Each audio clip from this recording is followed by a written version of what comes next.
నేను ప్రతి నెల 3వ శనివారం స్వచ్ఛ ఆంధ్రప్రదేశ్ పెట్టాను. ఈ రోజు మీరు చూస్తున్నారు నా పక్కన కూర్చున్నది ఎవరైతే మున్సిపల్ కార్మికులు పక్కన కూర్చుని పెట్టానంటే వాళ్లకు నేను గౌరవిస్తున్నా. మన ఆరోగ్యాన్ని కాపాడే వ్యక్తులు ఎవరంటే ఇక్కడ కూర్చున్న వ్యక్తులు. ఒకప్పుడు వాళ్ళ పట్ల చాలా చులకనగా చూసేవాళ్ళం. ఈ రోజు మనం అందరిలో కూడా గౌరవం పెరిగింది. మన ఆరోగ్యాన్ని కాపాడుతున్నారు, మన కోసం పనిచేస్తున్నారు. ఎవరు చెయ్యని పని వాళ్ళు చేస్తున్నారు. అలాంటి వాళ్ళని మానవతా దృక్పథంతో చూడడమే కాకుండా సమాజం గౌరవించాల్సిన అవసరం ఉంది.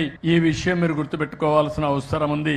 అలాంటి వారి జీవితాల్లో కూడా ఎన్నో సమస్యలు ఉన్నాయి. వాళ్ళకు కూడా హామీ ఇస్తున్నాం. భవిష్యత్తులో మున్సిపల్ కార్మికులు ఎవరైతే ఉన్నారో వాళ్ళందరినీ ఆదుకునే బాధ్యత ఈ ప్రభుత్వం తీసుకుంటామని చెప్పి మీ అందరికీ హామీ ఇస్తున్నాం. ప్రతి 3వ శనివారం రాష్ట్రంలో పనిచేసే అందరికీ ఒకటే విజ్ఞప్తి చేస్తున్నాను. 30 రోజుల్లో 29 రోజులు మన కోసం పనిచేద్దాం. ఒక్క రోజు మాత్రం మీ ఆరోగ్యం కోసం, సమాజం కోసం ఆలోచించండి. ఒక్కరోజు పని చేయకపోతే కొంపలు కూలిపోవు. ఒక్కరోజు చదువుకోకపోయినా పర్వాలేదు, ఉద్యోగస్తులు పని చేయకపోయినా పర్వాలేదు.